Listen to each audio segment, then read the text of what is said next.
Assalamualaikum warahmatullahi wabarakatuh. Saya Mia Wayu Anggreni, NIM 43010180021 dari kelompok 7 akan mempresentasikan materi gaya dan situasi KAP.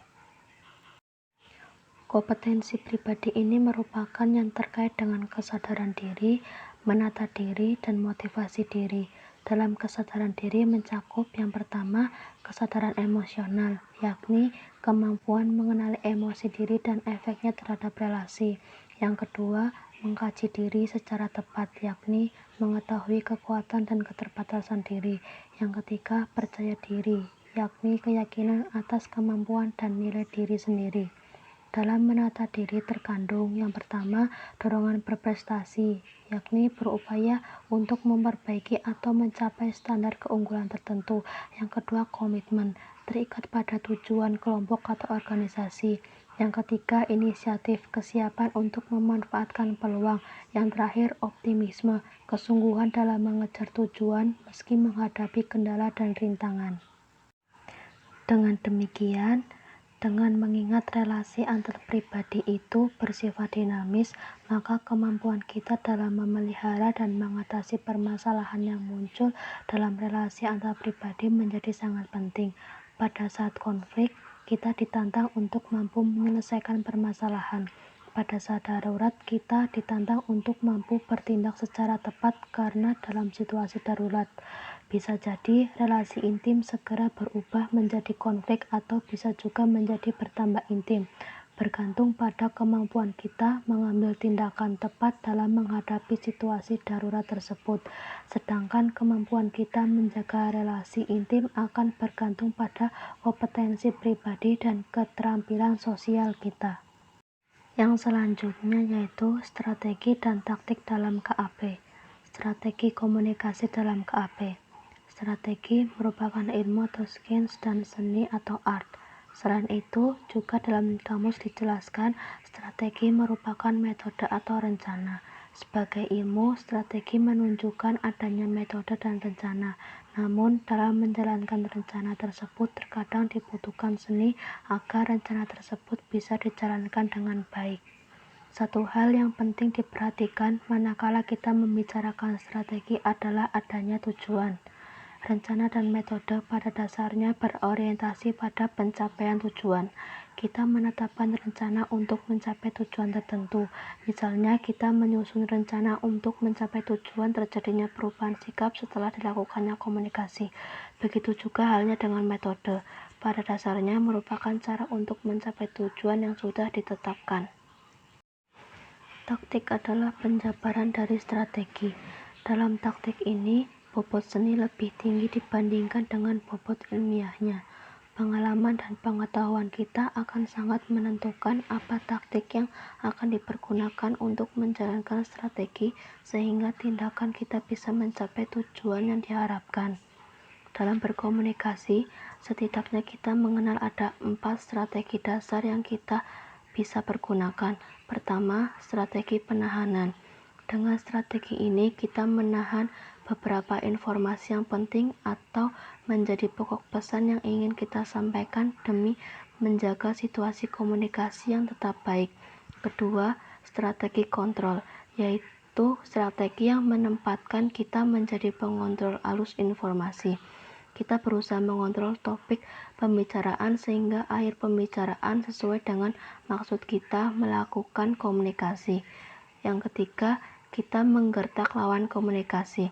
Ini merupakan strategi yang umum digunakan khususnya dalam situasi konflik. Orang menggertak lawan komunikasinya dengan pertanyaan-pertanyaan yang membuatnya tidak bisa memberikan argumentasinya. Situasi komunikasi seperti ini kerap kita jumpai dalam kehidupan sehari-hari. Keempat, kontra tindakan, yakni strategi yang membuat kita memosisikan diri bertentangan dengan lawan komunikasi. Dalam perdebatan, tindakan seperti ini biasanya banyak dilakukan orang agar masing-masing pihak bisa sampai pada titik berdasar pandangannya masing-masing untuk kemudian menemukan kesamaan dan perbedaannya. B. Jenis dan bentuk strategi komunikasi dalam KAP. Strategi komunikasi juga akan banyak ditentukan oleh tujuan komunikasi kita. Tujuan tersebut dapat dirinci menjadi memperoleh informasi, memberi informasi, membujuk, memecahkan masalah, konsultasi, dan mendengarkan keluhan. Strategi komunikasi yang kita gunakan dalam upaya mendapatkan informasi tentunya akan berbeda dengan strategi komunikasi yang kita pergunakan untuk memberi informasi. Begitu juga dengan strategi komunikasi untuk membujuk atau mempersuasi seseorang akan berbeda dengan strategi komunikasi kita untuk memecahkan masalah. Dengan demikian, setidaknya kita akan mempertimbangkan dua hal dalam menetapkan strategi komunikasi yang akan kita pergunakan. Pertama, situasi atau iklim komunikasi, dan kedua, tujuan komunikasinya. Kedua hal tersebut merupakan tulang punggung dari strategi komunikasi kita. Seperti halnya strategi komunikasi, taktik komunikasi pun akan lebih banyak ditentukan oleh pengetahuan dan pengalaman kita.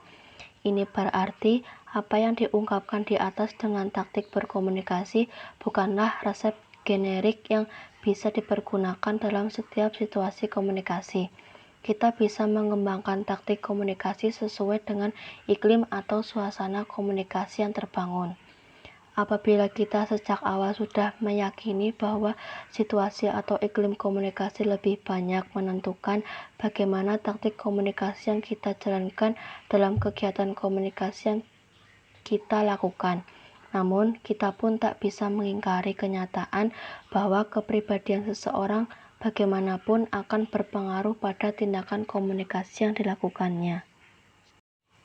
Pada penghujung kegiatan belajar 2 modul ini, kita membahas bagaimana strategi yang dipergunakan untuk komunikasi antar pribadi dalam konteks atau latar bisnis.